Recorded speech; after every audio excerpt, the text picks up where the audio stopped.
ಅದಕ್ಕೆ ಆರೋಗ್ಯವಾಗಿರ್ಬೇಕಾದ್ರೆ ಏನೇನು ಪಾಲಿಸಬೇಕು ಅಂದರೆ ರೆಗ್ಯುಲರ್ ಇದೀರಾ ಓಕೆ, ನಿಮ್ಮ ಮನೇಲಿರೋ ಲೇಡೀಸ್ ಆಗಲಿ ಮನೆ ಮಕ್ಕಳಾಗಲಿ ಅವ್ರಿಗೆಲ್ಲರಿಗೂ ನೀವು ಸ್ವಸ್ಥ ಪರಿವಾರ ಆಗಬೇಕು ಅಂದರೆ ನೀವು ಫಸ್ಟ್ ಸಶಕ್ತರಾಗಿರ್ಬೇಕು. ಅಂದರೆ ನಿಮ್ಮ ಆರೋಗ್ಯ ನೀವು ಚೆನ್ನಾಗಿ ಇಟ್ಕೋಬೇಕು. ಆರೋಗ್ಯ ಚೆನ್ನಾಗಿ ಇಟ್ಕೋಬೇಕು ಅಂದರೆ ರೆಗ್ಯುಲರ್ ಹೆಲ್ತ್ ಚೆಕಪ್ಸ್ಗೆ ಏನೇ ಪ್ರಾಬ್ಲಮ್ ಬಂದರೂ ನಿಮ್ಮದು ಬ್ಲಡ್ ಟೆಸ್ಟ್ ಮಾಡಿಸ್ಕೊಳ್ಳಿ. ಹಿಮೋಗ್ಲೋಬಿನ್ ಕಡಿಮೆ ಇರುತ್ತೆ, ಅನಿಮಿಕ್ ಇರ್ತೀರಾ, ಅದಕ್ಕೆ ಏನು ತೊಗೋಬೇಕು ಅದನ್ನು ತೊಗೋಬೇಕು. ಮತ್ತು ಮಂತ್ಲಿ ಪೀರಿಯಡ್ಸ್ ಏನಾದರೂ ಪ್ರಾಬ್ಲಮ್ ಇದ್ರೂ ಓಕೆ, ಯಾವುದಾದ್ರೂ ಆಗಲಿ ನೀವು ತಕ್ಷಣ ಪರಿಹಾರಗಳು ಮಾಡ್ಕೊಳ್ಳೋದ್ರಿಂದ ನಿಮ್ಮ ದೈಹಿಕವಾದ ಶಕ್ತಿ ಹಾಗೆ ಉಳ್ಕೊಳ್ಳುತ್ತೆ. ದೈಹಿಕ ಶಕ್ತಿ ಹಾಗೆ ಉಳ್ಕೊಂಡ್ರೆ ನಿಮ್ಗೆ ಯಾವ ಕಾಯಿಲೆಗಳು ಬರಲ್ಲ. ದೈಹಿಕ ಶಕ್ತಿ ಕಡಿಮೆ ಆದರೆ ಏನಾಗುತ್ತೆ, ಎಷ್ಟೋ ಕಾಯಿಲೆಗಳು ನಿಮಗೆ ಸುಲಭವಾಗಿ ನಿಮ್ಮನ್ನು ಆಕ್ರಮಣ ಮಾಡುತ್ತೆ. ಅದರಲ್ಲಿ TB ಕೂಡ ಒಂದು.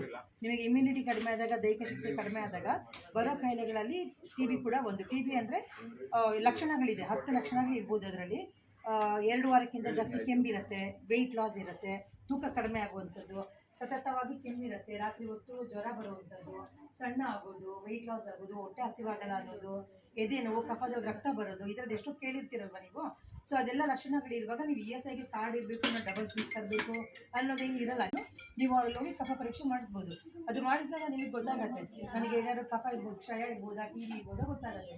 ಅದಿದ್ರೆ ನಿಮಗೆ ಸರ್ಕಾರದಿಂದ ಉಚಿತವಾದ ಟ್ರೀಟ್ಮೆಂಟು ಸಿಗುತ್ತೆ, ಮತ್ತು ಪರೀಕ್ಷೆಗಳು ಕೂಡ ಉಚಿತವಾಗಿಯೇ ಆಗುತ್ತೆ, ಆಯಿತಾ.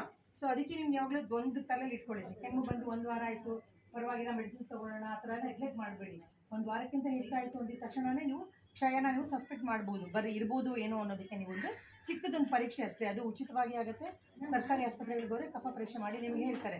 ಇಲ್ಲ ಅಂದರೆ ನಿಮ್ಗೆ ಹಾಗೇನೇ ಕೆಮ್ಮಿದೆ ಬಟ್ ಕಫದಲ್ಲಿ ಏನೂ ತೊಂದರೆ ಇಲ್ಲ ಅಂತ ಬಂದರೆ ಎಕ್ಸ್ರೇ ಸಜೆಸ್ಟ್ ಮಾಡ್ತಾರೆ. ಎಕ್ಸ್ರೇ ಮಾಡಿದ್ಮೇಲೆ ನಿಮ್ಗೆ ಏನಾದರೂ ತೊಂದರೆ ಇತ್ತು ಅಂತ ಅದ್ರ ಮೇಲೂ ಬೇಕಾದ್ರೆ ನಿಮಗೆ ಟ್ರೀಟ್ಮೆಂಟ್ ಸಿಗುತ್ತೆ. ಪೂರಾ ಟ್ರೀಟ್ಮೆಂಟು ಫ್ರೀ ಇರುತ್ತೆ. ಬಟ್ ನೆಗ್ಲೆಕ್ಟ್ ಮಾಡೋದಷ್ಟು ಏನಾಗುತ್ತೆ, ಅದು ಒಂದು ಕಡೆ ಇರಲ್ಲ. ಶ್ವಾಸಕೋಶದಲ್ಲಿರುವಂಥದ್ದು ನಿಮ್ಗೆ ಬರ್ತಾ ಏನಾಗುತ್ತೆ, ದೇಹದ ಎಲ್ಲ ಭಾಗಕ್ಕೂ ಹರಡ್ಕೊಂಡು ಹೋಗುತ್ತೆ. ಮನೇಲಿ ಯಾರೇ ಆಗಿರಲಿ, ಹೆಂಗಸರಾಗಲಿ ಗಂಡಸರಾಗಲಿ ಮಕ್ಕಳಾಗಲಿ, ಈ ಥರ ಲಕ್ಷಣಗಳಿರುವಾಗ ಅವ್ರಿಗೆ ಒಂದು ಸ್ವಲ್ಪ ಎಜುಕೇಟ್ ಮಾಡಿ. ನಿಮಗೆ ಅದು ನಾಲೆಡ್ಜ್ ಇದ್ದರೆ ಒಳ್ಳೆಯದು. ನಿಮಗೆ ಅರ್ಥ ಆಯ್ತಾ? ಮತ್ತು ಹೆಂಗಸರಾಗಿ ಸ್ತ್ರೀಯರಾಗಿ ನೀವು ನಿಮ್ಮ ಆರೋಗ್ಯವನ್ನು ಚೆನ್ನಾಗಿ ನೋಡ್ಕೊಳ್ಳಿ. ನೀವು ಆರೋಗ್ಯವಾಗಿದ್ದರೆ ನಿಮ್ಮ ಪರಿವಾರ ಆರೋಗ್ಯವಾಗಿರುತ್ತೆ, ಓಕೆನಾ?